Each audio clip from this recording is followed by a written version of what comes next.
पागलपन अगर शिक्षा को लेकर हो तब माना जाता है कि हाँ, बच्चे के अंदर कुछ करने की जिद है। पागलपन अगर पैसे कमाने को लेकर हो तब भी माना जाता है कि हाँ, कोई लड़का अपने आप को बहुत ऊपर तक ले जाने की कोशिश करता है।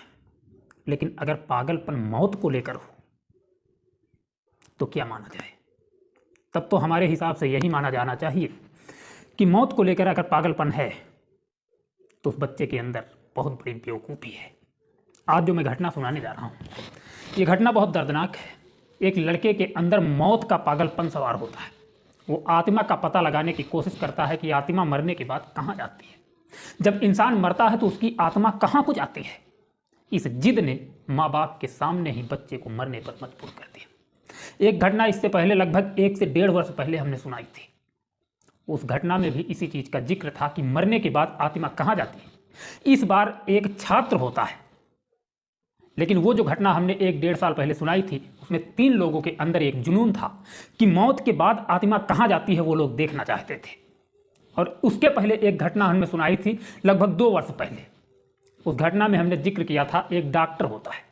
वो डॉक्टर हो करके आत्मा का पता लगाने की कोशिश करता है और आत्मा के पता लगाने की कोशिश में अपनी बहन का कत्ल करता है, अपनी माँ का कत्ल करता है और अपने बाप का कत्ल करता है। यहाँ तक कि एक रिश्तेदार का भी कत्ल कर देता है, सिर्फ पता लगाने के लिए कि मरने के बाद आत्मा कहाँ जाती है और आत्मा कैसी होती है।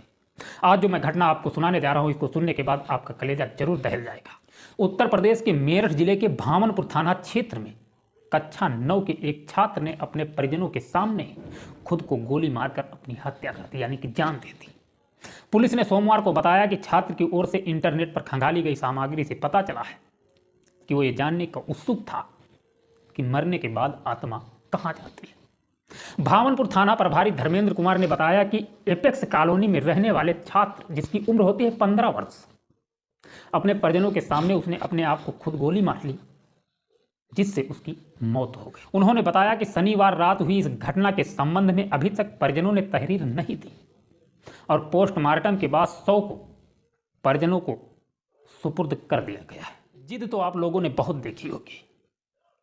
बहुत से बच्चे इतने जिद्दी स्वभाव के होते हैं कि अपने सिवा किसी की बात मानते नहीं हैं। वो जिद अलग होती है, वो एक बचपना होता है। लेकिन ये लड़का 15 वर्ष का था, क्लास 9th में पढ़ाई कर रहा था। लेकिन इस लड़के के अंदर आखिर कैसे ये भावना पनप गई और क्यों उसने ऐसा खौफनाक कदम उठाया, खैर अगर वो जिंदा होता तो वही बता सकता था। लेकिन अब इन चीजों के जवाब नहीं है।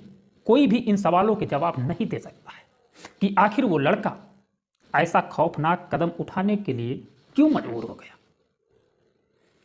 जिद अनेकों हैं, लेकिन जिद का मतलब ये नहीं है कि आप इस तरीके का गलत काम करें, आप इस तरीके की गलत भावना अपने अंदर पनपने दें। ये जिद नहीं होनी चाहिए। अगर आपके अंदर ऐसी जिद है तो इस जिद को अभी से आप त्यागने की कोशिश कीजिए, क्योंकि ये वो सवाल हैं जिनके जवाब किसी के पास नहीं है। वो लड़का गरुड़ पुराण पढ़ने का भी शौकीन था और मैं आपको बता दूं, जब से ये मोबाइल आया है इस तरीके की ना जाने कितनी घटनाएं होती हैं, क्योंकि इंटरनेट पर हर एक चीज उपलब्ध है। आप जो चीज सर्च करेंगे वो आपके सामने होगी और इन चीजों से प्रभावित हो करके लोग नए नए कत्ल करने के तरीके अपनाते हैं और नए नए खौफनाक कांड करने की साजिश रच डालते हैं। आपसे मैं कहना चाहूँगा कि आपके दिमाग में जितनी भी निगेटिविटी है उसको आप दूर करने की कोशिश कीजिए। अगर आप दूर करने में सफल हो जाएं तो शायद आप इन चीज़ों से बच पाएंगे, आपका परिवार बच पाएगा। और इस इंटरनेट के दौर पर आजकल ज़्यादातर देखने को मिलता है कि बच्चे भी मोबाइल का शिकार होते हैं। और जब बच्चे मोबाइल का शिकार होते हैं तो आप अंदाज़ा लगा सकते हैं कि बच्चे भी शिकार होने के बाद क्या क्या करने की कोशिश करते हैं। कई जगहों पर देखा गया और कई बार हमने ही इन चीज़ों का जिक्र किया है कि बच्चे मोबाइल का शिकार होने के बाद जो वीडियो देखते हैं,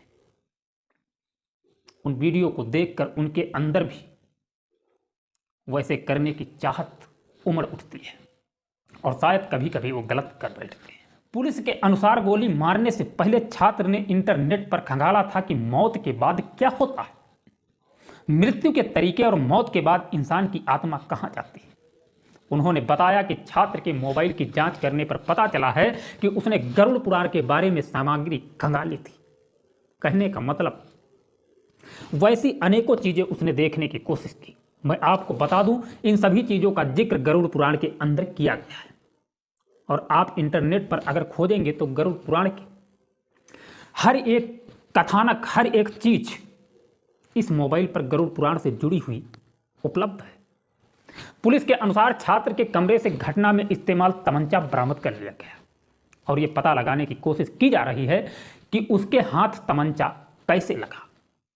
शायद 15 वर्ष की उम्र में उसके हाथ में तमंचा नहीं आना चाहिए था, लेकिन यह परिवार की लापरवाही का नतीजा भी हो सकता है और यह भी हो सकता है कि घर के अंदर लाइसेंसी तमंचा रखा हो और छुप करके उस बच्चे ने तमंचा अपने हाथ में लिया और ऐसा खौफनाक कदम उठा दिया हो। पुलिस की जांच में पता चला है कि परिजनों ने छात्र को गलत संगत से बैठने पर डांट फटकार लगाई थी और उसकी बुलेट बाइक भी बेच दी थी जो उसे बहुत प्रिय थी। उन्होंने बताया कि छात्र का मोबाइल फोन जब्त कर लिया गया और मामले में आगे की जांच की जा रही है। कोशिश करो कि परिवार सभी के है और परिवार में ऐसी कुसंगत का असर ना आए और आपका भी परिवार कभी ऐसी गलत कुसंगतों के चक्कर में आकर के कभी भी गलत कदम ना उठाए।